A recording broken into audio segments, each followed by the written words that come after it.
Pendant ta scolarité, quel élève tu étais? J'étais sûrement pas brillante, ça c'est sûr et certain. Alors, je ne vais pas lancer des fleurs, je pense que je suis intelligente, mais pas travailleuse. Bah ça, par contre, je suis une feignasse, ça c'est sûr et certain. Quand je dis ça aux gens, on me dit, mais c'est pas vrai, t'as vu tout ce que tu fais. Je travaille pour les choses qui me plaisent. Pour les choses qui me plaisent pas.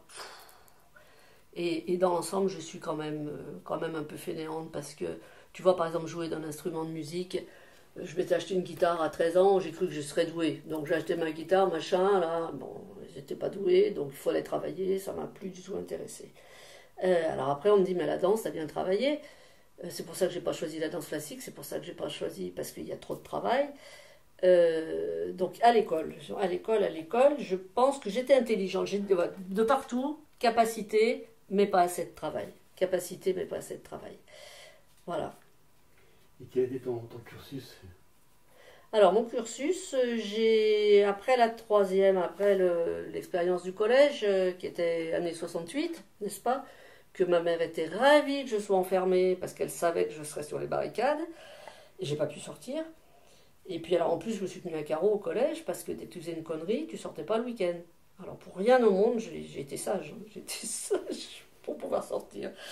Après la troisième, comme j'étais pas travailleuse, j'avais de capacité mais pas travailleuse, j'ai orienté BEP comptabilité. Parce que ma mère était comptable, elle m'a dit, ma fille, tu sais pas quoi faire, tu vas faire comptable, tu trouveras du boulot toute ta vie, et voilà.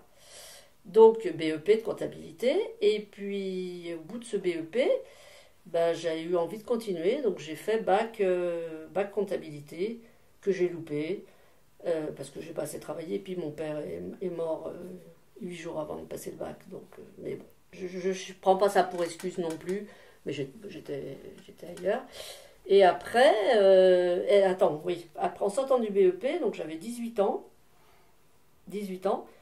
mes parents avaient pas, enfin, mon père, non, mon père était pas mort. Non, bref, ils avaient pas moi, il était malade. Et mes parents n'avaient pas d'argent pour me payer quoi que ce soit. Donc je suis allée travailler à mi-temps dans un garage à Lyon pour faire la comptabilité, être comptable. Donc je travaillais l'après-midi et j'allais dans un cours privé le matin pour faire la comptabilité et je loupais un après-midi où il y avait des cours où j'y allais pas.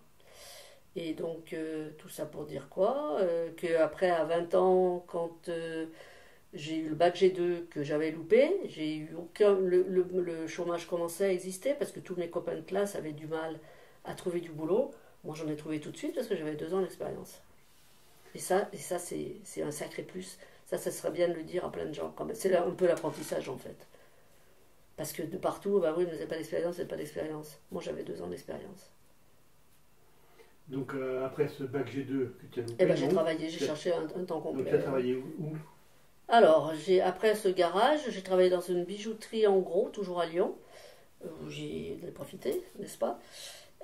Après, j'ai été travailler dans un cabinet d'expertise comptable à Lyon, toujours, et ça allait pas. Moi, j'avais une chef, une vraie conne. Vraiment la femme avec un grand F, gna gna gna gna gna gna gna gna, et à qui il fallait obéir. Bon, ça n'a pas duré longtemps. J'étais pas très bien payé, je suis allé. Là, j'ai eu du culot, j'en reviens pas. Je suis allé demander une augmentation, ils ont refusé. J'ai dit bye bye. Et je suis allé dans un autre cabinet d'expertise comptable, à Tassin-la-Demi-Lune, où j'y suis resté quand même pas loin d'une dizaine d'années. Et là, ça me plaisait parce que j'avais des clients et je restais pas au bureau. Parce que le bureau, c'est mortel. C'est mortel, mortel, mortel à rester derrière ton machin, là. Et puis après ça, j'ai eu mes enfants, j'ai travaillé 4/5e, et après j'ai encore travaillé un petit peu moins, et j'avais un patron qui était assez à l'avant-garde quand même. Bon, déjà j'étais comptable, mais j'étais en mini-jupe, les gens, j'étais la seule en mini-jupe, et je pas maquillée, parce que j'ai jamais été très maquillée, mais j'étais pas du tout. Donc les clients, quand ils me voyaient arriver, en mini-jupe un peu, tu sais, toujours en train de rigoler et tout, ils avaient l'habitude des comptables, avec les lunettes, le chignon, la jupe jusque-là. Ils en revenaient pas, donc déjà tout de suite ils m'aimaient, rien qu'à me voir.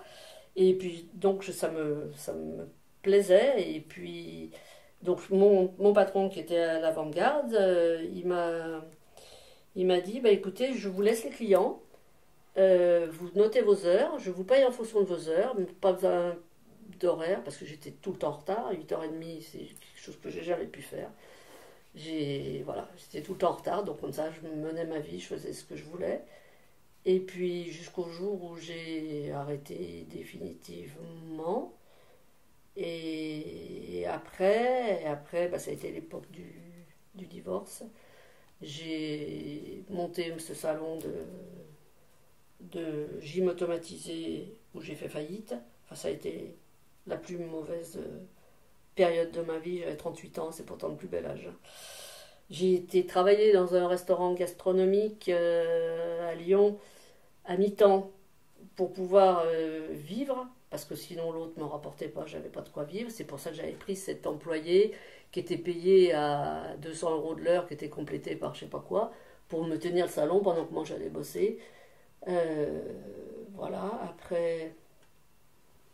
Enfin, j'avais vraiment pas d'argent, pas de quoi bouffer, pas de quoi... Je pense que mes enfants, quelque part, ça leur a fait du bien. Parce que je me souviens toujours d'une fois où on était à Carrefour, c'est la rentrée scolaire, et ma fille, elle me dit, maman, j'ai besoin de règles, j'en ai plus, tu sais, les règles plates. C'était des francs, je sais plus parler en francs. 5 francs, je sais plus. Et je lui dis, bah oui, oui, prends-la. Elle a explosé de joie parce que j'avais autorisé, enfin voilà. Donc je pense, quelque part quand même si c'était une période dure, je pense que ça leur a appris le sens des sous, quoi. Je pense que ça n'a pas été complètement négatif. Donc, j'ai fait faillite. J'ai vendu ma maison. Enfin, j'ai vendu ma maison, j'ai partagé évidemment avec mon ex-mari. Et là, j'avais décidé de foutre le camp de toute manière. Je ne restais pas à Lyon. Pendant tout le mois de décembre, le ciel tout gris, baromètre extrême beau temps, et toi, tu vois pas le soleil. Je peux pas. Je peux pas. J'avais l'école de danse. Hein. C'est vrai que j'en ai pas parlé, mais j'avais déjà une école de danse depuis pas mal de temps avec mon mari. Et bref, j'avais décidé de partir. Et au mois de juin, j'avais dit à mes élèves de danse, de toute manière, à la rentrée, je ne serai pas là. Ça va pas, non? Ben non. Tu nous fais marcher. Je dis non, je ne serai pas là. J'ai donné ma démission, j'ai donné ma dédite, et j'ai dit au mois de septembre, il faut de toute manière que tu sois ailleurs.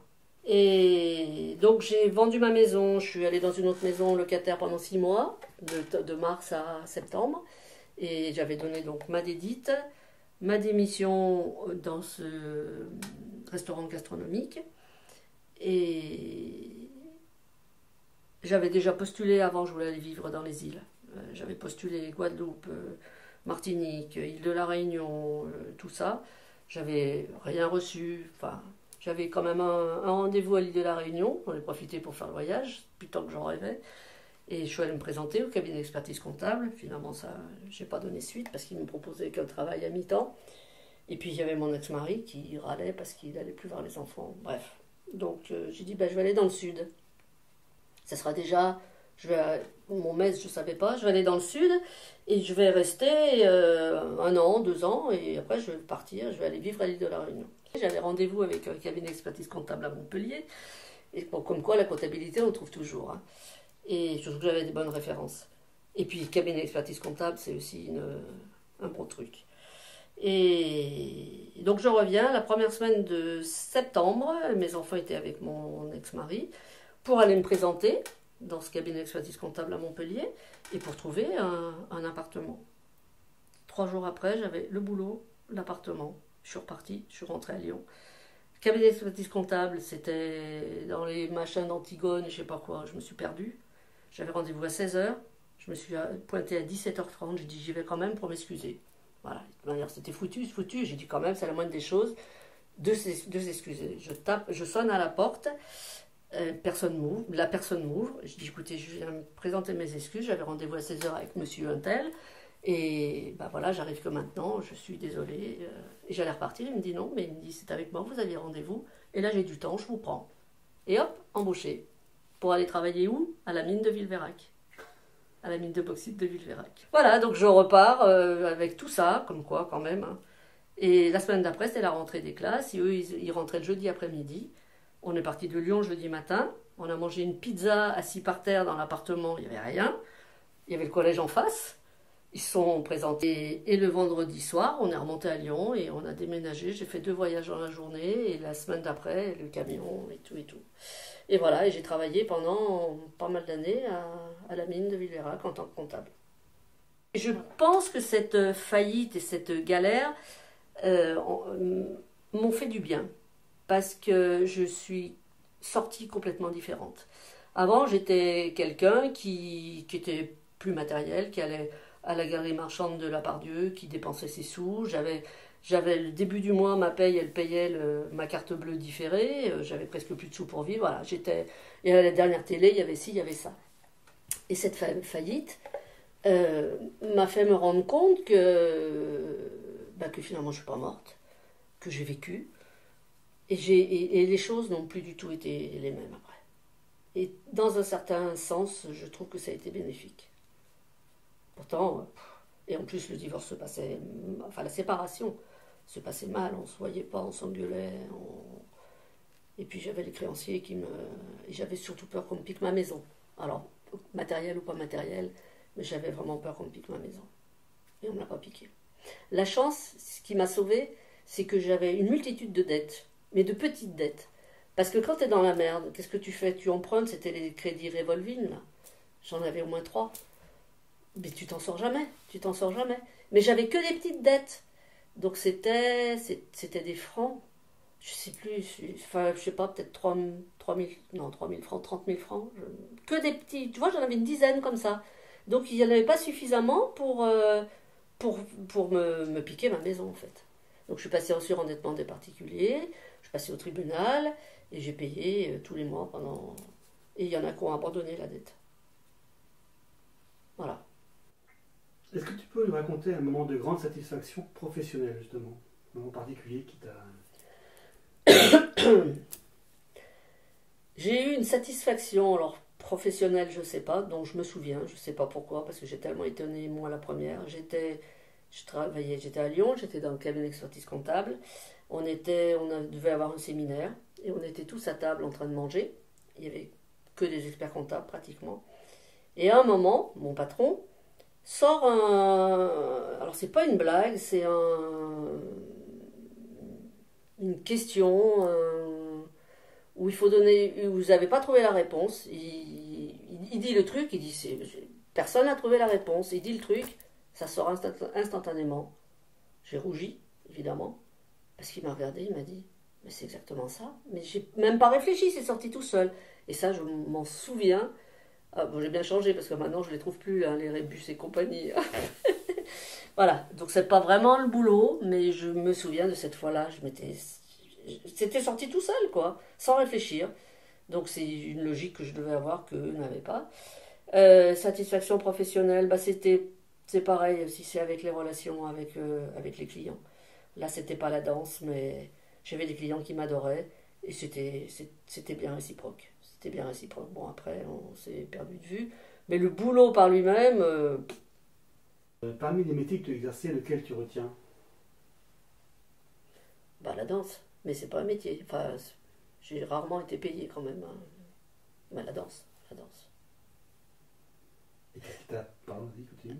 Alors, la comptabilité, j'aime bien la base de la comptabilité, cette logique, mais c'est le travail qui est chiant. Tu remplis que des imprimés, c'est chiant au possible, tu tapes sur l'ordinateur.